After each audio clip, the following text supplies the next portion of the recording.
Alright boys, today is the day we get this thing completely dialed and on the road. I got a couple little things I need to do to it in this video, but I'm gonna give you guys a little rundown of what I did off camera. If you don't remember, this thing came with a soft top on it, and I went and got a hard top for it. Well, I actually pulled this hard top off of the white Jeep because I'm gonna be putting the slanted one on the white Jeep along with like that slanted tire carrier. I pulled it off, got it all sanded down, color matched, so you know we're looking pretty solid right now. We got 3 things that aren't on it yet. So I need to tint the windows. It's like, I think 20% here in the rear. I'm probably gonna do 5%, and then I'm gonna do like 30% on the windshield, so it's all like blacked out on the inside. Tint's gonna get done by Benjamin, so we're gonna take this thing down to him, have him tint it up. But what we're gonna do today is my shocks just came in, my BDS shocks that are the Fox shocks with reservoirs, and then my Fox steering stabilizer is in. So I need to go pick those up. But we're gonna mount those in, and also I got 16 rock lights that are gonna be going on this thing, so I'm gonna have to just, you know, wire up everything, get this thing looking pretty minty with all the rock lights. I think it's gonna look really good with all this powder coat suspension on it, and I really want to show that off because it just looks so clean underneath here. Every single bolt is painted, everything, there's not a speck of rust on anything, and this Jeep just looks like the frame, everything on this thing is like 100% minty. I'm really happy. This is like the first build that I've gone all out with where I've made it like mint like this. Package finally came in. I swear I ordered these like 2 months ago, and these are the Fox shocks with the reservoir. And I used to be a big critic on like not spending a lot of money on shocks until I put these on my silver Jeep, and it was just a complete night and day difference. And I'm kind of a little surprised. I just opened this up and the reservoir is black on them now with a brushed like steel look to it. They used to be silver. I guess this is like the new style of them. In the picture when I ordered these, they didn't look like this. Also, we got ourselves a front Fox steering stabilizer in here. I think it's gonna be sweet. Single steering stabilizer. And also I got the belts in so I can start removing the panels on the gray Jeep, or on the white Jeep. But we're not gonna be working on that today. We're gonna work on this, so let's pull this thing inside.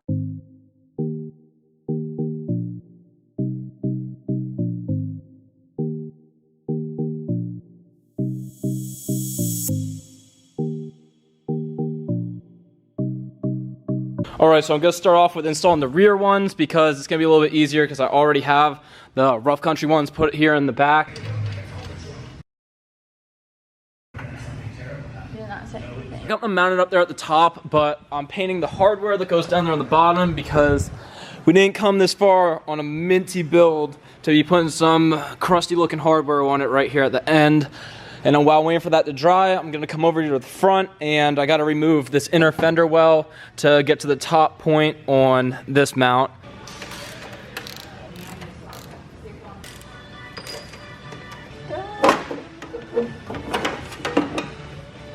I'm just gonna probably tighten it down. What are you doing? Thanks for asking. So we got 3 down, 1 more to go. These front ones are really hard to like hold up in place and get the bolt in without scratching any of the powder coat underneath here, but we're getting there. And it's the next day. The Jeep is a little bit more dialed, but today we're going to be taking it to go get the windows tinted because it's a fishbowl right now. But last night I wrapped up putting on the steering stabilizer, and then all the shocks are mounted up properly. And this thing looks pretty sick. I also tightened the gearbox because there's a lot of play in the wheel, and then the pitman arm nut was pretty loose, so I tightened that puppy down right there, and it looks to be holding pretty good. Is that up there? But this thing's still kind of all over the road. I need to go get an alignment on it, and then I know there's still like one more thing that's probably loose on it to get this thing 100% dialed, because Jeep this big, I want to have like tight steering on it and to feel like, you know, really smooth and I'm comfortable driving it. Let's get on the road and go get this thing tinted up. Yo, this thing is embarrassing driving it like this. We gotta make 1 pit stop before we go there. All right, so Jason's hooking it up with this stuff. What is this? It's a freaking Lazenwood coffee. Darkest one they make. Plank. What size is that? 6x36. How are we gonna lay that shit down, dude? Well, what we're gonna do here is we're gonna lay it a little. Oh yeah, it's all gonna be like a little bumps, and you're going 3 step, you tell. If you're gonna be helping, we might as well make it a little bit more complicated and do it 3-step. We'll get it right. We'll bring the wet saw, get this thing nice cuts all the way around. Right on. Baddest shop in town. It's already the baddest back area, dude. Once we get this stuff in with my couch, my TV on the wall, and then like everything dialed. It's dark, but this is gonna one be piece. So whenever you bring out a bunch of pieces, you'll see the more light and dark in it. Yeah, that's gonna be sweet. So we'll change it up. So you guys will see him in another video on another warehouse build series, or part 2. It's only a 2-part thing, only 2 things to build out. We'll be attempting to install top. I'll learn how to do it. We're here at Benjamin's place. I haven't never seen this place before. We'll see.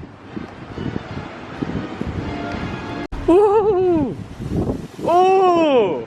How was it? It was alright. Huh? It was alright. It was good? Yeah, the only thing here in the front, you might have to bring it back to the roof. Cause that the oil stuff that was on it. It's like a lot of stuff on it. Yeah. So it has like right here. You might notice.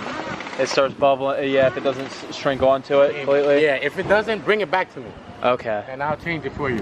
But you'll notice when you go and see while you're driving. Yeah, I see it right now. Yeah. It's because once you touch in anything in here, or even these corners, they had like dirt in it. Did they mud ride or something with this? The guy that I bought it from. Yeah, I tried so hard cleaning this thing, man. You have no idea, man, like. There's dirt everywhere. I kept getting dirt coming down. It made it a little bit harder for me. But what I just said, I'll change it. That's the only one that was messed up. Okay. Give me like a day if you want to come back tomorrow. Okay. And I'll just change it for you. But what we'll have to do, you gotta wait till the sun comes out, see if it really shrinks just on wait. there. But I think it might stay. I think it's gonna stay like that. To be Okay. honest with you. I had more cars waiting on me. Yeah. So I kind of, did everything in a rush. It looks good though. So much better with this dark tint. Yeah. You did the rear glass and everything too?